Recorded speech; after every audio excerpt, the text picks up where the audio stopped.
Salutations, patients, and welcome to another episode of Doc's Reviews, your premier documentary review show. My name is Doc Hawk, and 2018 has come to a close. Thankfully, the year wasn't that great in terms of, the world, politics, all that. But, you know what? It was a great year for movies, and particularly documentaries. We had a ton of documentaries in theaters. We had Won't You Be My Neighbor, Free Solo, Three Identical Strangers, Fahrenheit 11/9, Whitney, just to name a few that were in theaters. People went out to see them, and studios are getting less and less afraid to put them out and crowds to turn out for them. So hopefully we can keep that going in 2019. But as for now, I'm gonna take this opportunity to count down my top 5. So here we go.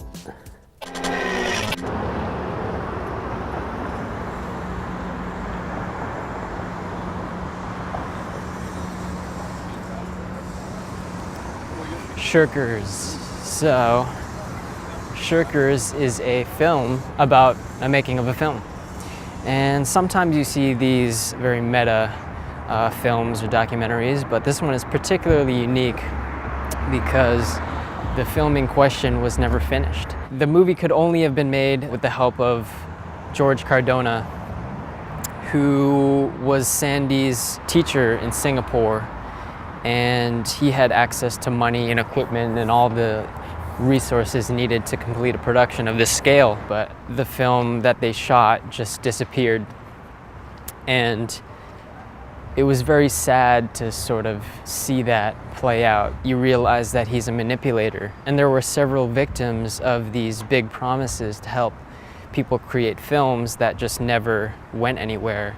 And as a filmmaker myself, I know the work that goes into pre-production and shooting, and when you're so close to having something that you imagine come to life and just have it never see the light of day, it's hard. So it's a testament to Sandy to pick up the pieces from this 23-year experience of trying to make this movie that she wrote, being so passionate about everything and all the people that worked on it and spent hours and hours and days and months and years of their life, potentially for nothing. But this documentary sort of recreates the film that she wanted to put out. Obviously not entirely, but she did the best she could, and I think it's brilliant in the way that it's put together, in the way that she uses footage from back then. A few critiques that I did have that prevented it from being higher up on my list is it kind of seemed to me at the start that it was a vain sort of thing, like wanting to put your own work on a pedestal type thing. But by the end, I really think like this was such a big part of her life that she did justice to it. It was kind of a little meandering until the midway point, but towards the end I was fully wrapped in. So overall, great movie, you should check it out. That's my number 5. Let's get to number 4. Oh, hello there. We're in the car now. That's interesting. How do we get here?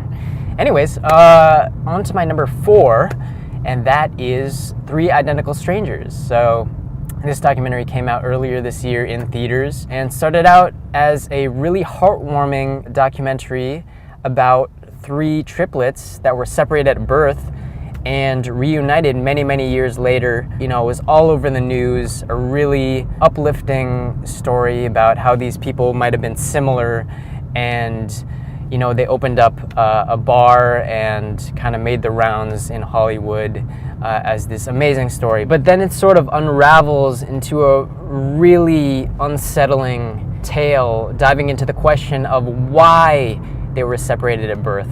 What was the cause of this, and are there implications to twins or triplets being separated psychologically? And it dives into the whole nature versus nurture debate, what really makes someone who they are, and it sort of questions the efficacy of whether even asking these questions is right or wrong, and how much are you trying to really sacrifice to get to the bottom of those questions. So I thought it was really well made as well. I had a lot of different techniques of going back in time and using actors to sort of recreate the triplets reuniting, but not showing their faces to sort of add to the realness of it. So really love this movie. The only real problem that I had with it was I felt it could have been told in a more coherent way, as in not reiterating certain information, but just everything that it covered, the interviews with the triplets at the end, and sort of the emotion that it still has on them, and the devastation of what they experienced was all on camera and very well captured, and I loved it, which is why it's one of my favorites of the year. But I have 3 more that were even more of my favorites, so that's just a testament to how good this year was in terms of documentaries. But yeah, so there you have it, my number 4. Let's get on to the number 3. All right, now we're getting down to it, the top 3. So this was really difficult because I feel like any one of these 3 could have been my number 1 on any given day. But today, my number 3 happens to be Won't You Be My Neighbor? And this movie hit me at the time. I believe that every American, every person rather, should be required to sit down and watch this film. It profiles a man with honest, good intentions to bring up the children in a way that doesn't talk down to them and brings issues up to them and teaches them how to be loved and how to love. We need men like Fred Rogers, and this documentary does a great job in getting inside his mind, and his persona on Mr. Rogers, the show, was him, and he carried himself as such. He wore his heart on his sleeve. For example, they showed a clip of him testifying in court, defending public television from budget cuts, and just the earnestness in his voice and the way that he talked was pretty much how he talked in his show, and it just kind of dove into him as a man and what the show meant, and just his whole mission, wanting to be a minister and then transitioning to get more of an audience than he would have, and just the legacy that he made. And it was tear-jerking. It was powerful in every way. Overall, loved it. I think I did mention I would have liked it to be a little longer, kind of get into more of his childhood, but it's just a minor nit. Again, like I said, I think it could have easily been my number 1 documentary, probably in any other year, but this was just packed full of great documentaries this year. But yeah, I really, really loved Won't You Be My Neighbor, the documentary about Mr. Rogers. All right, with that said, let's get to the top 2, shall we?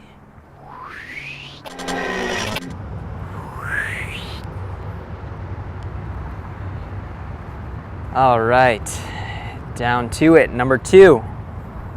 We are at a skate park here, so fittingly enough, my number 2 is Minding the Gap. And I really regret not doing a full review on this documentary. It came out on Hulu a while back, but I just recently got around to watching it. So I wasn't extremely excited about the subject matter going into this. I was never a huge skateboard guy growing up, so I was hesitant about what I might think regarding Minding the Gap, but I kept an open mind, and I love this movie. I think Bing Liu, the director, did an excellent job crafting this film. At the beginning, I did think it was a little cliche how skateboarding can take your mind off certain problems, but they really dived into issues of poverty, issues of race, especially issues of abuse growing up, which I can relate to, coming from a strict household, using skateboarding as that jumping off point. I really appreciated how it wasn't too cluttered with sit-down interviews with a whole bunch of people. It was focused on these 3 friends, Keir, Zach, and Bing, and how some of their issues overlapped. It was very naturalistic, almost like a boyhood slice of life. You never felt like it was staged in any way. Some of the scenes where people are fighting, you know, you just feel like you're a fly on the wall, and even though a camera is there, it just felt like Bing was the type to have a camera wherever he was, and so it sort of took away from that I'm on film so I have to play for the camera type feel, which I think is very, very difficult. And so it hit me on a more impactful level. And as for Bing himself, I feel like he made this documentary as a therapy as well, to sort of help him deal with and tackle the issues of his mom's boyfriend being violent to him. So by making this film, Bing was able to interview his mother, to address it and to move on. So I'm gushing about it, you know, rightfully so. I will say the detriment a little bit to being naturalistic with the filmmaking and not having a consistent timeline is that sometimes you don't know how much time has passed. You can gather it a little bit by the events that happened, but Bing does use a lot of footage from the past in later parts of the documentary to add to the story. I think it's kind of just the style that lends itself to that inherent flaw, if you want to call it that. But man, overall, this just hit me like a ton of bricks. You know, there's so many emotional moments.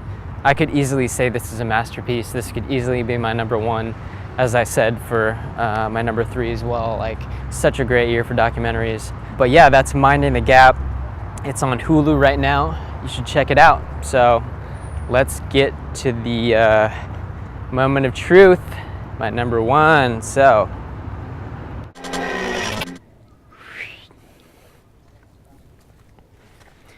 all right, here we are. Time for my number 1 favorite documentary of 2018. You may be able to guess it if you've seen any of my more recent documentary reviews, but if you haven't, it's okay. I'll just tell you right now. It's Free Solo. Man, this documentary gave me the chills, the thrills, and the spills of my food, because I was just on the edge of my seat, you know, chomping on my nails, chomping on the popcorn, biting my lips, whatever you want to call it. It was just, what I'm trying to say is this was one of the most intense experiences that I've had in the theater, for the simple fact that it was true. It was a real story about Alex Honnold climbing El Capitan Mountain, a vertical cliff, 3,000 feet in height, without any safety equipment. This documentary is truly a feat of incredible human achievement. And you ask yourself, like, why would someone want to do this? Why not just have a rope? You're still physically doing it. But this documentary sort of dives into his mindset, why he wants his life to have a certain amount of risk to it. And that's the only thing that can kind of fulfill him, is being able to prove to himself that he doesn't need any ropes to climb up this thing. He would have done it without the cameras on him.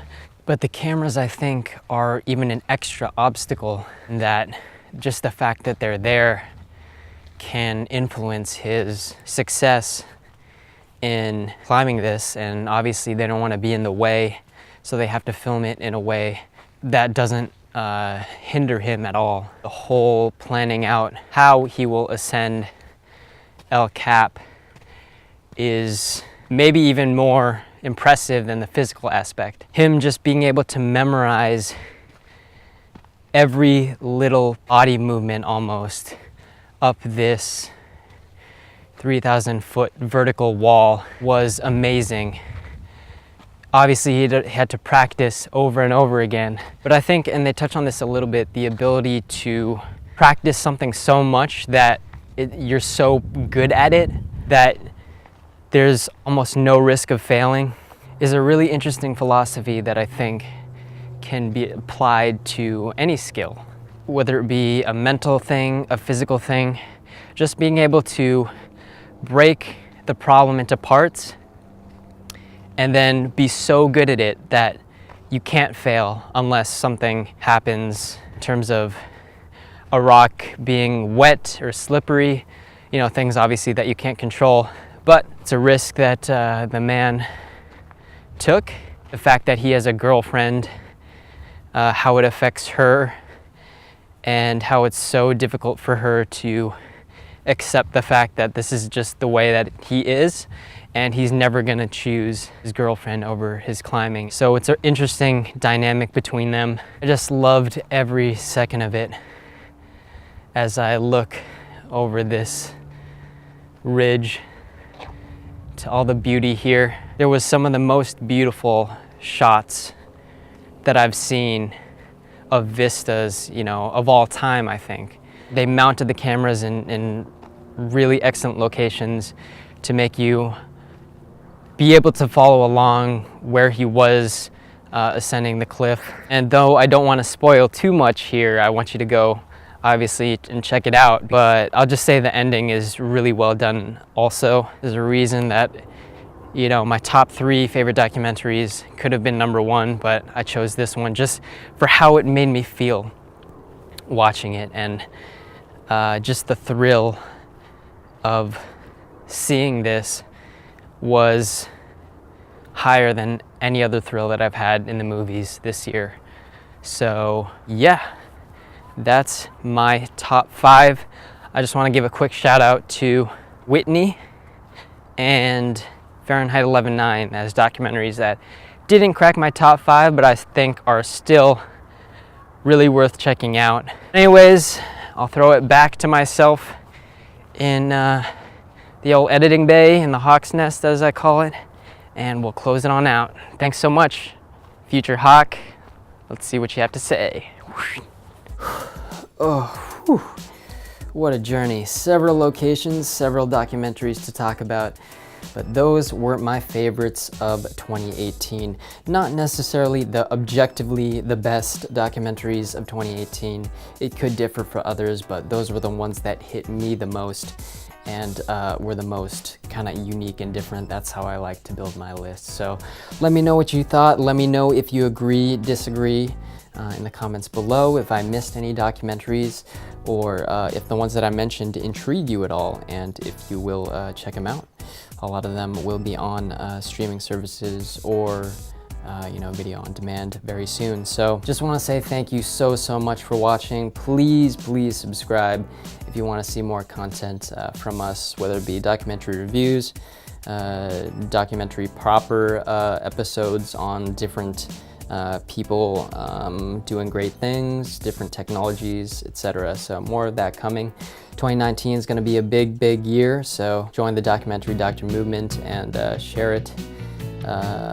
Give it a like, comment what you want to see even, and we'll do our best to accommodate the patients here. So thanks again, have a great 2019, and we'll see you next time. You have been prescribed.